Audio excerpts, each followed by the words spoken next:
నేను student sir ఈ June 2న మన తెలంగాణ ఆవిర్భావ దినోత్సవం సందర్భంగా అది కూడా దశాబ్దం పూర్తి చేసుకుంది మన తెలంగాణ ఫార్మ్ అయ్యి. సో అలాగా ఆ రోజు మా సినిమా రిలీజ్ అవడం మాకు చాలా ఆనందంగా ఉంది. అలాగే మనం ఎప్పుడు మేము స్టూడెంట్ సార్ అని పేరు పెట్టుకున్నందుకు స్టూడెంట్స్ అందరికీ ఇన్స్పిరేషన్. అలాంటి వ్యక్తి మల్లారెడ్డి గారు, మన Telangana state labour and skill development minister Malla Reddy గారితో మనం ఇప్పుడు మాట్లాడబోతున్నాం. Hello sir. హలో. బాగున్నారా సార్? చాలా బాగున్నాం. థ్యాంక్ యూ సార్ ఒప్పుకున్నందుకు మాతో ఇలా ఇంటరాక్ట్ అవ్వడానికి. మా నేను స్టూడెంట్ సార్ టీంకి చాలా పెద్ద హెల్ప్ ఇది.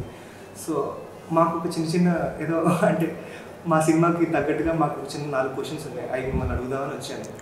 సో మీరు ఇన్స్పిరేషన్గా తీసుకునే వ్యక్తులు ఎవరు సార్? నేను ఎవరిని ఆదర్శంగా తీసుకున్నా అంటే కష్టపడేటోళ్ళని నేను ఆదర్శంగా తీసుకున్నాను. సక్సెస్ అయిన వాళ్ళని ఆదర్శంగా తీసుకున్నాను. వాళ్ళు ఎట్లా సక్సెస్ అయినారు అనేది దాన్ని ఆదర్శంగా తీసుకొని వాళ్ళు ఏ మోడల్గా ఏ పద్ధతిలో వాళ్ళు ఎట్లా సక్సెస్ అయినరో దాన్ని ఫాలో అవుతూ అదే మోడల్గా నేను సక్సెస్ అయినా. మీరు మీ లైఫ్లో వాడిన ఫస్ట్ ఫోన్ ఏంటి సార్? ల్యాండ్లైన్ ఫోన్ కదా అప్పుడు. Landline phone. మీరు ప్రెజెంట్ వాడుతున్న స్మార్ట్ ఫోన్ ఏంటి సార్? ఐఫోన్ ఉన్నది, ఇంకో ఫోన్ కూడా ఉన్నది, ఆ రెండో ఫోన్ కూడా. అదేం ఫోన్ ఉన్నది? Samsung phone. ఇప్పుడు యూత్ అందరూ స్మార్ట్ ఫోన్స్ వాడుతున్నారు సార్, దాని మీద మీ అభిప్రాయం? ఇప్పుడు అందరు స్మార్ట్ ఉన్నారు కాబట్టి స్మార్ట్ ఫోన్ వాడుతున్నారు. ఇప్పుడు యూత్ అంతా చాలా స్మార్ట్ కదా, అప్పుడు మా లెక్క కాదు కదా. ఇప్పుడంతా కొత్త జనరేషన్, అంతా కొత్త టెక్నాలజీ పీపులే కదా, అంతా స్టూడెంట్స్ అంతా కూడా టెక్నాలజీ కదా. అప్పుడంతా ఇప్పుడు మెకానికల్, సివిల్, ట్రిపుల్ ఇవన్నీ కూడా ప్రాక్టికల్ చేసి చదివేది. ఇప్పుడు అదంతా ఏం లేదు, అంతా కంప్యూటర్ సైన్సే కదా. ఇప్పుడంతా కంప్యూటర్ యుగమే కదా, టెక్నాలజీ కదా, అంతా ఆన్లైనే కదా అంతా. సో ఇప్పుడు అవసరం అంటారా, అవసరం లేదంటారా? అవసరం. ఇప్పుడు ప్రపంచం మారినా కొద్దిగా, కాన్సెప్ట్ మారినా కొద్దిగా, న్యూ ఐడియాస్ వచ్చినా కొద్దిగా, అదే దాని తగ్గట్టుగా మనం కూడా మారితేనే కదా, అప్గ్రేడ్ అయితేనే కదా సక్సెస్ అయ్యేది. ఎప్పటికీ అదే పాత చింతపండు లెక్క ఇంకా పాతదే ఉందని పాతది ఉండాలి, దానికి తగ్గట్టు మళ్ళీ కొత్తది ఉండాలి, అప్పుడే కదా సక్సెస్ అయ్యేది. సో మంచిగా చేస్తున్నట్టు సొసైటీకి. చాలా బాగా చేస్తున్నాం, చాలా బాగా. మీకు ఇష్టమైన హీరో హీరోయిన్ ఎవరు సార్? నాకు ఇష్టమైన హీరో అంటే అమితాబ్ బచ్చన్. నాకు మళ్ళీ హీరోయిన్ అంటే ఐశ్వర్య రాయ్.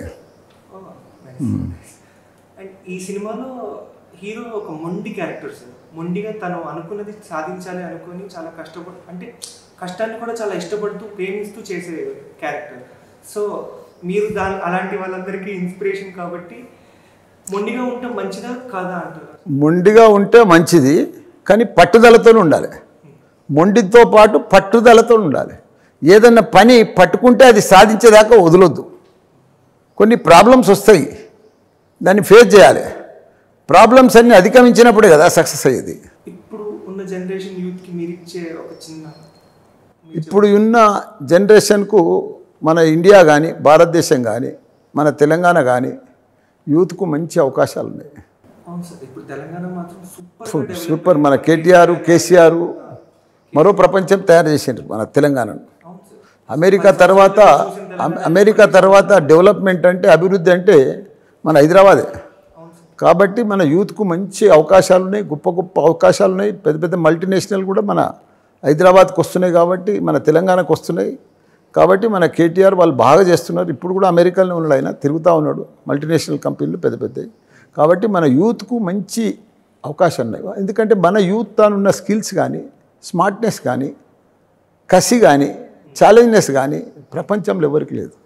అందుకే మన యూత్ రేపు ప్రపంచంలో మలుపు తిప్పుతారు, మరో చరిత్ర సృష్టిస్తారు. మన యూత్ రాబోయే ప్రపంచంలో అంతా మన యూతే ఉంటారు. అంత గొప్ప అవకాశాలు కూడా ఉన్నాయి మనకు.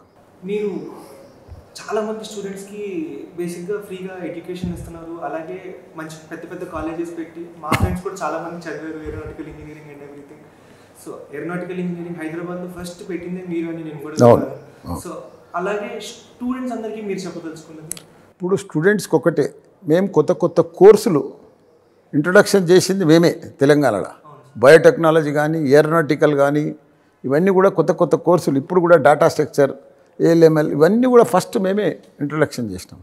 స్టూడెంట్స్ పర్ఫెక్ట్ బాగా చదువుతున్నారు. ఇప్పుడు మంచి టెక్నాలజీ తోటి వాళ్ళు చదివితేనే, మొదటి సంధి కూడా పర్ఫెక్ట్గా వాళ్ళు ట్రైనింగ్ అయితేనే వాళ్ళు మా పెద్ద స్టూడెంట్స్ అవుతారు, బాగా ప్రపంచంలో గొప్పలు అవుతారు. చాలామంది, నేను లక్షల మంది స్టూడెంట్స్ను, ఎంతోమంది ఇంజనీర్లను, డాక్టర్లను, ఎంబీఏలను తయారు చేసి పంపించిన ఇప్పుడు గొప్ప గొప్ప పొజిషన్లో ఉన్నారు వాళ్ళు ప్రపంచంలో అంతా కూడా, మా స్టూడెంట్స్ అంతా కూడా.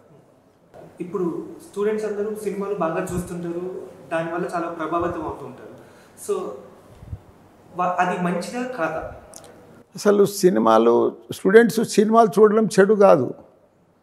అసలు నేను కూడా చిన్నప్పటి సంది రోజు 2 సినిమాలు 3 సినిమాలు చూసిన రోజులు కూడా ఉన్నాయి. నాకు సినిమాలు చూస్తేనే ఇంత జనరల్ నాలెడ్జ్ వచ్చింది. నాకు నేను సక్సెస్ అయింది కూడా సినిమాలు చూసే, చాలా మట్టుకు. మంచి చెడు 2 తెలుస్తాయి అందులో. మనం మంచిని ఎంచుకుంటే మంచిగా అయిపోయినాం కదా. సినిమాలు చూస్తే చెడిపోతానని ఏం లేదు. సినిమాలు చూస్తే మనం ఎట్లా అంటే అంత గొప్పలం కావచ్చు. ఎక్కడ లేని నాలెడ్జ్ అంతా కూడా సినిమాలలో ఉంటుంది కాబట్టి వాళ్ళంతా మంచి మంచి కథలు, మంచి మంచి స్టోరీలు అవన్నీ కూడా రాస్తారు, చేస్తారు. కాబట్టి గ్యారంటీగా సినిమాలు చూడాలి, మనకు మంచి నాలెడ్జ్ వస్తుంది. అందులో చెడు ఏం లేదు. మనం సక్సెస్ అయినాం. నేనైతే చాలా మట్టుకు అప్పుడు మాకు ఎవరు గురువు లేడు, ఎవరు ఇది కూడా లేరు. అప్పుడు సినిమాలు చూసే కదా మాకంతా నాలెడ్జ్ వచ్చింది. ఇవన్నీ కూడా నేర్చుకున్నాము. సినిమాల ద్వారానే నేర్చుకొని ఇంత గొప్పలమైన మీరు మీ లైఫ్లో చేసిన ఫస్ట్ జాబ్ ఏంటి సార్? నేను ఏం జాబ్ చేయలే. నాదైతే తెలుసు కదా, పాలమ్మినా, పూలమ్మినా, బోర్వెల్ నడిపించిన. ఇప్పుడు బేసిక్గా యూత్ అందరూ చాలా ఎక్స్ట్రీమ్ అయిపోతున్నారు. అంటే కష్టపడితే బాగా కష్టపడుతున్నారు, లేకపోతే ఎంజాయ్ చేస్తే బాగా ఎంజాయ్ చేస్తున్నారు. సో బ్యాలెన్స్ అనేది ఎలా చేసుకోవాలి సార్ లైఫ్? ఒకటే, ఎవరైనా సరే ప్రపంచం అంతా ఎంత కష్టపడితే అంత సక్సెస్ అవుతారు. ఎవరైతే కష్టపడరో వాళ్ళు నష్టపోతారు. ఎవరైతే కష్టపడతారో గ్యారంటీగా సక్సెస్ అవుతారు. సో బ్యాలెన్స్ ఎలా చేసుకోవాలంటారు సార్? బ్యాలెన్స్ ఏం లేదు, కష్టపడవలసిందే. కష్టపడాల్సింది ఏంటంటే మా లెక్క పెద్ద పూలమ్మి, పాలమ్మి, గుట్టలు మోసేది ఏం లేదు. మీరు చదువుకోవాల్సిందే, నాలెడ్జ్ గ్యాదర్ చేయవలసిందే. ఇప్పుడు టెక్నాలజీ జమానా, ఆ టెక్నాలజీలకు లీనమైపోవాల్సిందే. దాంట్లో సక్సెస్ కావాల్సిందే, లేకపోతే మీరు బయటికి పోతారు. ఇప్పుడు ఈ అమ్మాయి చూడు, మా కాలేజీని చదివింది, ఇప్పుడు మంచిగా యాక్టర్ అయింది. ఇట్లా చాలామంది, ఎంతోమంది సినిమాలు తీస్తున్నారు, టీవీ సీరియల్ తీస్తున్నారు. చాలామంది గొప్ప గొప్ప యాక్టర్లు కూడా అయ్యారు మా కాలేజీలో చదివిన వాళ్ళు. ఫోన్ మా దగ్గర లేదా అంటే మినిస్టర్ గారి దగ్గర కూడా వచ్చేసావా? మరి మీ దగ్గర లేదయ్యా నీ ఫోను? అది కాదండి, మీ దగ్గరికి వచ్చాను, మీరు లేదన్నారు. కమిషనర్ గారి దగ్గరికి వెళ్ళారు, ఆయన లేదన్నారు. మరి ఇంకేం చేయాలి? ఆయన కంటే పెద్దవాళ్ళు, మన మల్లారెడ్డి గారి దగ్గరికి అందుకే వచ్చాను. ఆయన అయితే నా ఫోన్ ఇప్పిస్తారని ఎలాగైనా. మినిస్టర్ దగ్గరికి వచ్చేస్తే ఫోన్ ఇప్పించేస్తారా? లేని ఫోన్ ఎక్కడి నుంచి ఇప్పిస్తారు? మా పోలీస్ స్టేషన్లో నీ ఫోన్ లేదయ్యా. మీ దగ్గరే ఉందండి, మీరు అబద్ధాలు ఆడుతున్నారు. నేను అందుకే మల్లారెడ్డి గారికే చెప్పుకుంటాను, మీతో ఏం మాట్లాడాను నేను. సరే, మీ ఫోను ఎక్కడుందో తెలియాలంటే, మీకు కూడా తెలియాలంటే June 2nd థియేటర్స్లో నేను స్టూడెంట్ సార్, తప్పకుండా చూడండి, డోంట్ మిస్ ఇట్. నేను student sir, June 2nd in theatres, please watch. Thank you.